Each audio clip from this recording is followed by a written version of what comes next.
One of the things I have always been focused on, and it's core to ITU's mission, is to make sure that we connect the unconnected.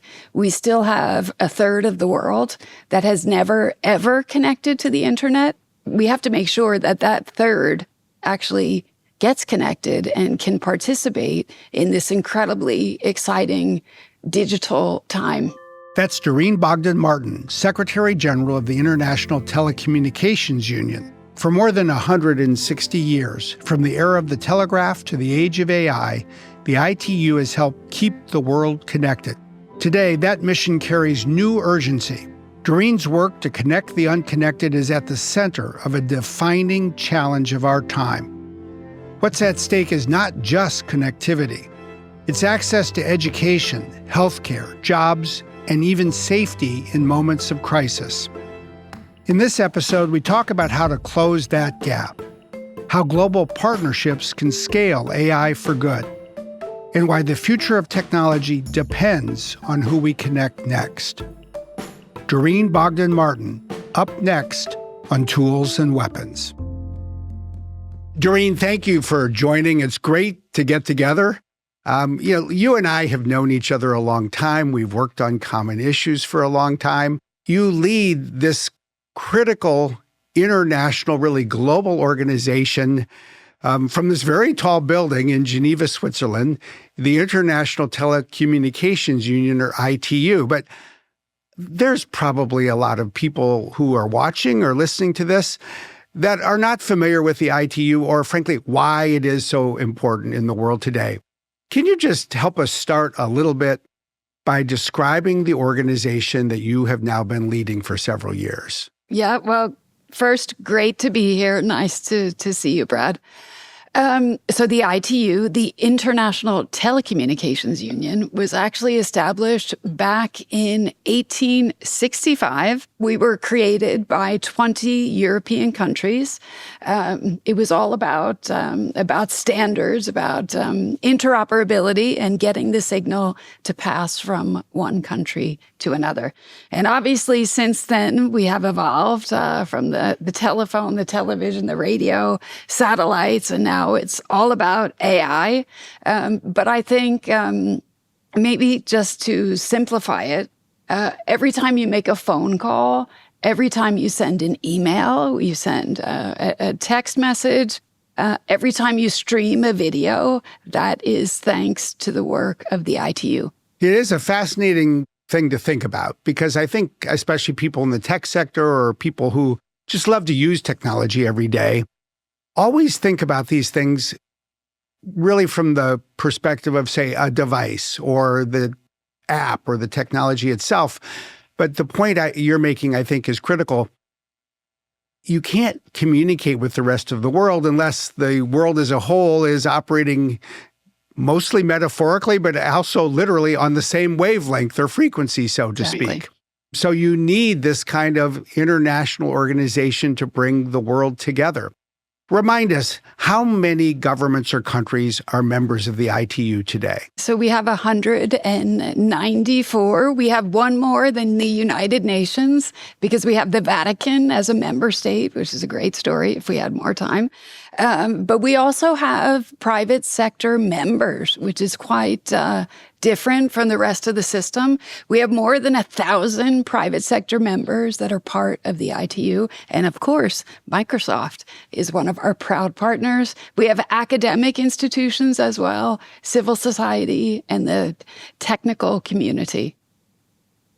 So the world can only learn together and talk together and share information together by coming together, and we'll talk more about that. But before we turn to that, I just want to ask for a moment about your journey. What took you from where you began to the leader of this organization? So I started focused on satellite connectivity. I was working in the U.S. Department of Commerce, and then working on some privatization competition things in Latin America. And then I came to the ITU on a detachment more than 30 years ago. Most of my career was focused on development, so helping countries put in place their ICT regulators like the FCC in the US, helping countries to introduce competition, helping countries to advance their digital development. Then I became the chief of strategy and then the leader of our development sector and now the ITU Secretary General. In a sense, it's almost the kind of career that was always preparing you to do what you do today, working with countries and governments around the world, putting in place the building blocks for all of the pieces of telecommunications or technology that you deal with now. You've been leading the ITU now. In fact, this will be a year when you'll have the opportunity, I think most of us hope and believe, to be reelected. You've been at the center of what's been going on a global basis around technology and AI. As you look at where things are going, what are the trends that jump out to you? And are there trends that you think people may not yet fully be appreciating in terms of their importance? Well, obviously, artificial intelligence is a huge one. And we're seeing the kind of pace and the changes happening in all things AI that it literally makes our heads spin.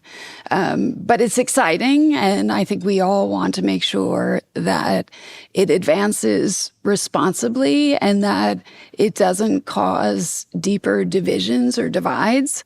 One of the things I have always been focused on, and it's core to ITU's mission, is to make sure that we connect the unconnected. We still have a third of the world that has never, ever connected to the internet. And so when we look at what's happening around us, whether it's artificial intelligence, whether it's the new constellations of low Earth orbiting satellite systems, we have to make sure that that third that's not connected actually gets connected and can participate in this incredibly exciting digital time. Let's, if we could, pull the thread on that a little bit. I mean, one of the things that I always appreciate about you, Doreen, is you travel the world. Where the world is coming together to talk about these issues, you are there. But what I also appreciate is you go to the places and meet and see people who are disconnected or have been disconnected. And then you do see what it means for connectivity to arrive. I think by definition, everybody who's listening or watching to this is connected to the global telecommunications network. Can you put us for a moment in the shoes of people who are not, how their lives are different, how their daily lives change once connectivity reaches them? Take, for example, a refugee. And so a couple of months ago, I was in Chad, in a refugee camp, in the Farchana refugee camp. And I was together with GSMA and with UNHCR. And we went out to this camp where we visited a connectivity center. So it was kind of like a relatively small computer center with maybe 20 or so PCs. And around each computer station, you had probably 8 young people. And they were all trying to get around the screens and walking around talking to them and looking at what they were doing on their screens. Many of them were trying to take classes. Some of them were trying to do drawings. Some of them were learning foreign languages. But it was incredible because these people, these refugees that have essentially lost everything, have an opportunity through this ICT center to have a sort of digital lifeline. It gives them access to digital finance and mobile money. It gives them access to continue their learnings. It can give them access to healthcare solutions, access to their families, their friends. I mean, it's life-changing. And when you go to a place that has absolutely nothing and you see what this small computer center brings, that's what makes you want to do more. And that's why I'm so committed, well, to ITU's work, but also to working with partners like yourselves, because I think if we all come together and we share that passion about the need to help people through connectivity, we can make a huge difference. I couldn't agree more. And I've always just so appreciated your commitment and your passion for what it means to change people's lives by connecting them to the world. And as you just point out, it's a path to education, to healthcare. I think you literally do change the trajectory of people's lives and give them hope about their opportunities for a better future. And it is stunning when we still think of the billions of people that don't live with this as part of their lives today. And your work on this, this inspiring and invigorating and bringing partners together to pursue this mission obviously predated your leadership of the ITU itself. Tell us a little bit about the kinds of programs you've been nurturing, both before you took over the leadership role and what you've been able to do by leading the ITU. We have 2.2 billion unconnected. And so we've been doing some work to understand what's needed to connect the unconnected. And so we've come up with some estimates that get us to around 2.8 trillion to connect the unconnected by 2030. And that 2.8 trillion is largely infrastructure, but it's also policy linked and it's linked to capacity building.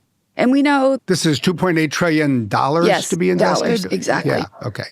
And we know it's not going to happen just like that. It has to happen through partnerships.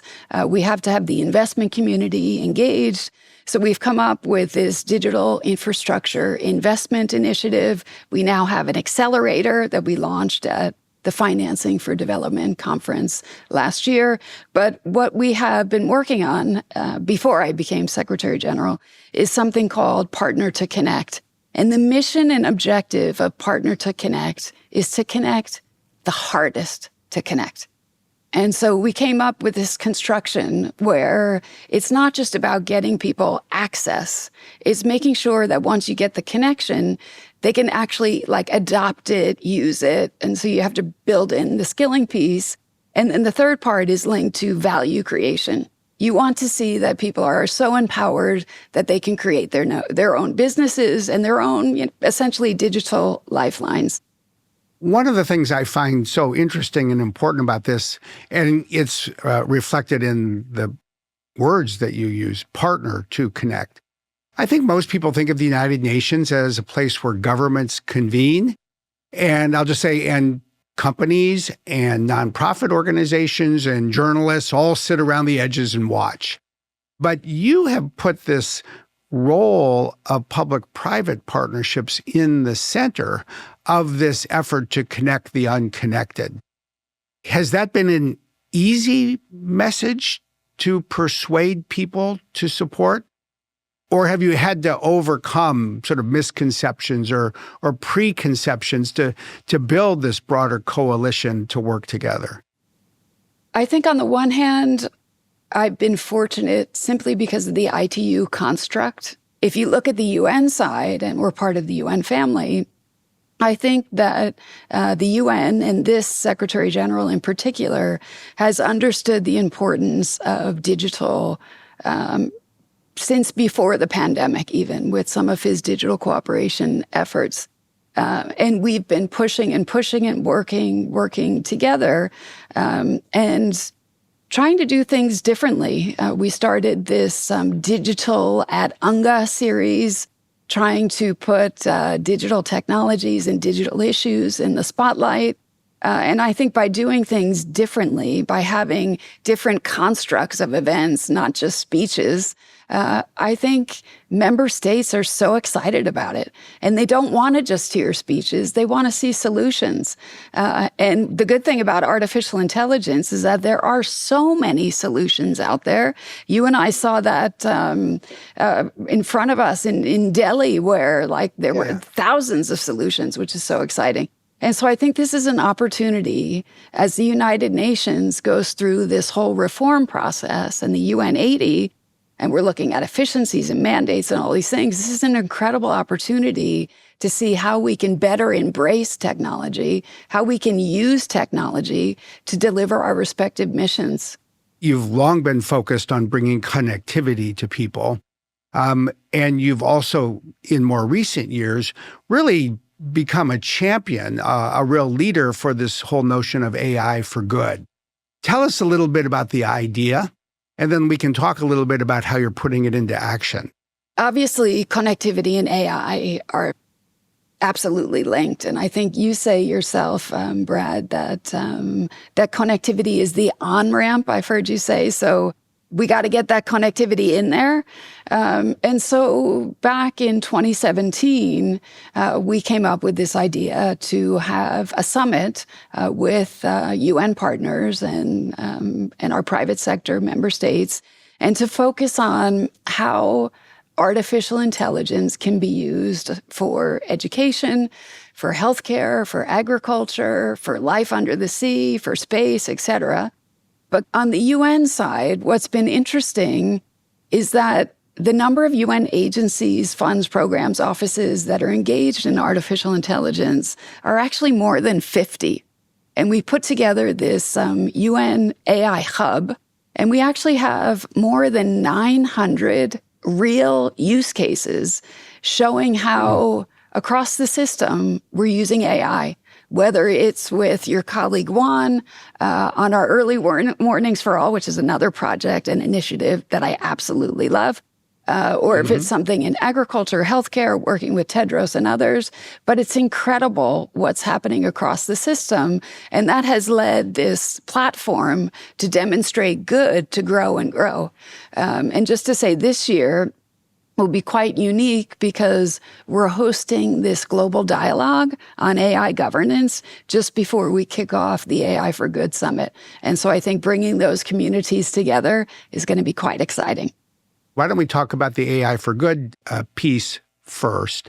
You'll bring the world to Geneva for that conversation, that summit. When you think about ensuring that AI can be used in more ways to address for good the problems of the world, if you could fix one thing or have one advance that comes out of this year's conversation about that, what would you like it to be? It's got to be about scaling solutions. And I think the challenge is there's so many good solutions like the early warnings for all that I just mentioned.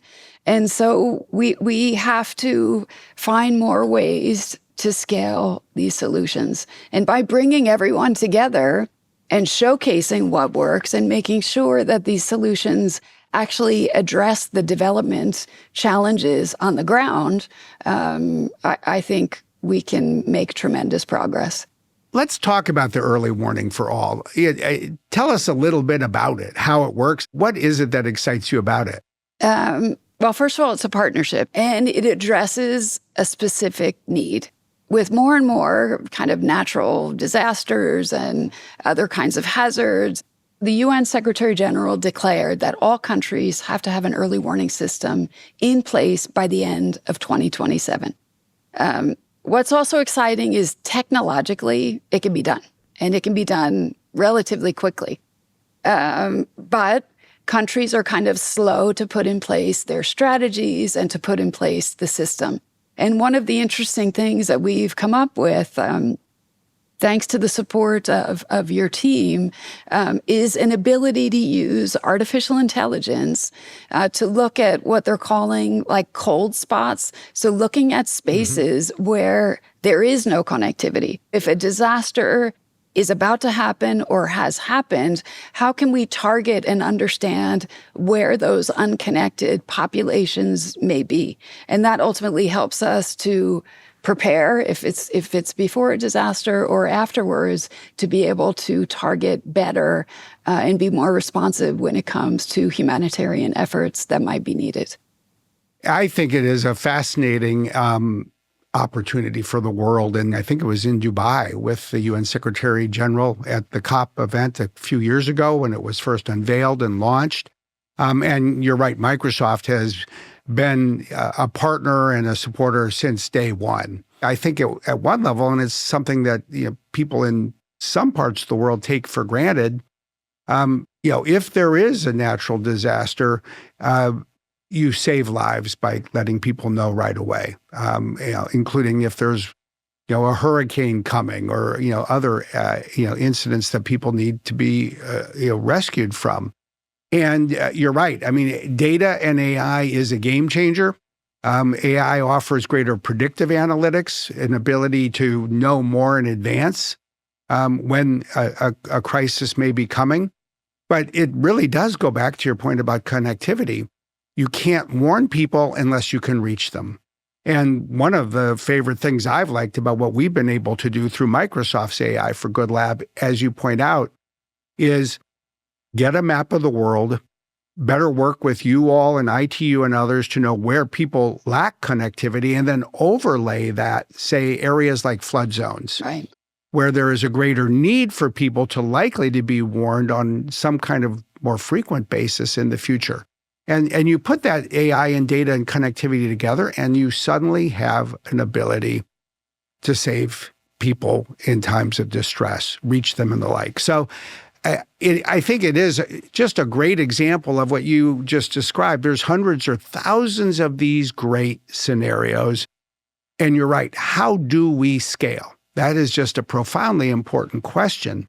You also referenced this other part of the conversation that will take place in Geneva in July, this global dialogue on AI governance. When you think of the hard issues that are going to be on the table in Geneva, can you tell us about 2 or 3 that people may be hearing about but should be thinking more about than they are now? Well, I think the big issue is linked to regulation, right? There's a lot of different views about different approaches. Should we be heavy-handed? Should we be, focused on the risk? Or should we be focused more on innovative approaches? And so it's kind of a balancing act to try to find the construct that can help us to advance in a way as a global community to ensure that AI benefits humanity. And obviously, a lot of them have to do with capacity gaps, with infrastructure gaps. But I think that one of the trickiest ones is linked to the regulatory piece and how that gets navigated. And certainly here we are, entering the middle of 2026. And I think as AI continues to advance, it's a time when people are recognizing that if it's not managed well in some appropriate way, we do face new risks, say around cybersecurity, which I think has been the issue so far this year that has probably grabbed more headlines than we might have predicted when the year began. Do you sense that a more common awareness of some of these risks might help bring people closer together towards some action to address it? Definitely there's a need, and I would say a desire, a thirst for this kind of information. I think countries all want to be at the table. And so I do think that the dialogue is important. Building awareness around the key issues is really important. I also think looking to the principles in different initiatives, including the Trusted Tech Alliance, I think that's also quite helpful for countries to understand, why have this group of companies come together? What are they advocating for? And I would say actually on the ITU front, many of the things that alliance is advocating for are things that we are firmly behind already and advancing on some of our standards work with many of the companies that are part of that effort. When you refer to the Trusted Tech Alliance, as you know, because I was involved in, as was Microsoft, and it has brought together a number of what I'll call global leading companies from the world of technology from multiple countries, to really stand up and speak up for the purpose of having, common principles, high standards, a sense of responsibility, and perhaps above all, an ability to do what the ITU has long championed, use technology across borders to keep people together. So we're trying to fill a niche, if you will. From your vantage point, leading the ITU, how do you look at what we're trying to do through the Trusted Tech Alliance? Because it fits squarely into your vision of multi-stakeholderism. No, it does. It does. And I think that the principles that you're advocating for, as I said, are principles that we're advocating for. And some of that is being kind of driven by our standards work. We have this effort with ISO, with IEC multimedia authentication, on provenance, on deep fakes, and a lot of what you're pushing for are things that we've been trying to push for as well. Doreen, tell us a little bit, what is probably harder about leading a global organization like the ITU than most people might assume? I think the hardest thing is trying to find consensus, especially these days, trying to bring countries together and find a common path forward. It's more and more challenging. And so from my perspective, also, internally trying to bring teams together, it's not easy, but we got to keep pushing. I think we have to bring our whole selves to the position and bring lots of energy and remain optimistic. I'm an optimist. What gives you that sense of optimism? What gives me the optimism is seeing how digital solutions impact people that don't have much, and how digital technologies can be life-changing. And so that drives me. And I see how when you push forward changes, when you push forward different kinds of projects and initiatives, they can make a huge difference. And when you think about that optimism, which I fundamentally think of as your commitment to the mission of the ITU, among other things, and then put it in the context of these difficulties that you describe, are there any particular leadership lessons or techniques that you have found can make a difference in helping to build the kind of consensus you need to move forward? Well, I would consider myself a collaborative leader. I mean, that's my approach. I like to work with teams. I am a pretty good listener, but also have lots of ideas. My colleagues tell me I have too many ideas. But I think being collaborative and bringing people together, you always get a better outcome than just forging ahead without having the team with you. And so why don't we for a moment just unpack what it takes to be a collaborative leader? I think you captured some of it, which is you have to be a good listener. But can you say a little bit more about what you might feel you need to bring into a meeting, a conversation, to bring that sense of collaboration to life? Well, I think it's also important to recognize that if you have that collaborative approach, that the outcome is a collective outcome as well. And so we often, have conversations about the I versus the we. I'm definitely a we kind of person. And I think that's appreciated by colleagues or by countries that, we're being inclusive, I would say. I also think it's fascinating because, as you said, you have lots of ideas. Other people tell you have lots of ideas. I might resemble that remark to some degree, I have to admit. But as you also said, the key to collaboration is to build something that reflects everyone's ideas. So I suspect part of what you find is that you've got to be willing to compromise.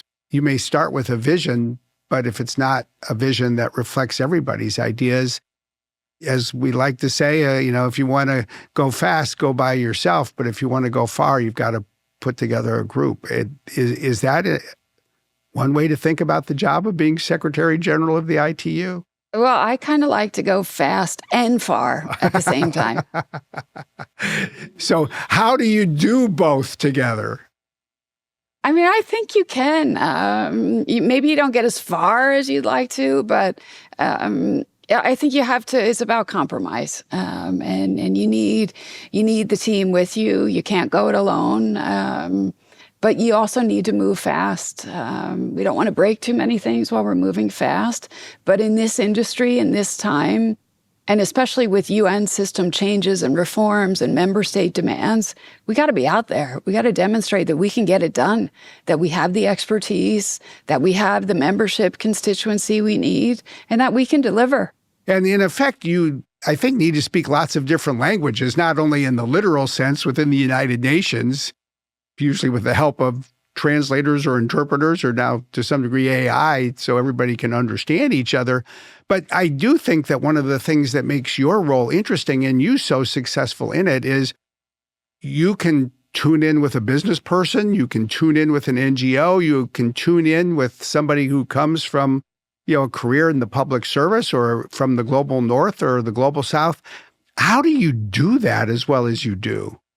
Well, I think that's the fun part. I love that part, like having discussions with government leaders or corporate leaders like yourself. I mean, that's where you learn things, and that's where you can make better decisions. I think the other constituent group that totally excites me is working with young people. And in the ITU, especially in my current and previous role, I've launched some big initiatives on youth, and I have this young professionals program. And I just love being with young people because when it comes to what we do, really no one knows it better than they do. They are all digital natives. They don't remember what it was like not to have a mobile phone or, computer. And I find it fascinating to get their perspectives. And so I regularly tune in and engage with young people. I have a youth advisory group, and it really helps me understand. And I'm often amazed at how much more they know than I know. And if you were to think of one or two things that you've heard from the youth advisory group that you don't hear in other settings, and in particular think about things that might surprise, say, folks who are not part of the youth advisory group, what comes to mind? Well, they actually think the ITU is cool.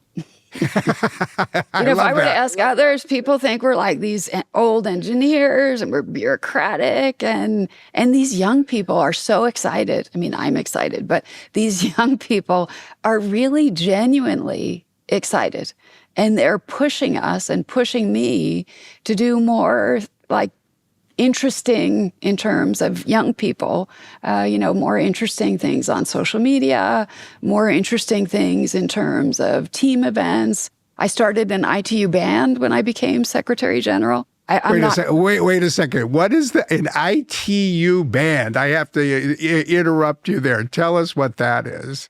Okay, they're called the ITU Connections. I'm not part of it, but I had this idea because we have so much talent, artistic, musical talent in the ITU, that they should come together and perform in front of staff as a kind of a, staff motivation. And it's been incredible. They've been performing for the past 3 years, and they're amazing. And maybe they'll even perform at AI for Good, but they're so talented. It's quite incredible. Well, and I'm guessing that when you talk to, say, your youth advisory group and the like, they not only have high aspirations, but they perhaps have a little bit of impatience with the state of the world. Is that the case? Absolutely. Absolutely. No, I mean, I think all young people across the board are frustrated, and they want to just find their way to navigate it and also try to find ways to make it better.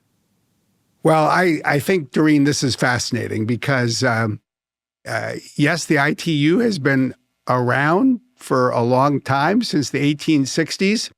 But with the help of the next generation, now I realize you're captain of the cool, the leader of the band, even if you don't play in it yourself, and breathing new life and even greater invigoration into, I think, a higher level of aspiration for what technology can do for the future in the world. So, Doreen, thank you. A real pleasure. Look forward to seeing you in person. Thank you. Look forward to welcoming you in Geneva. Thanks, Brad.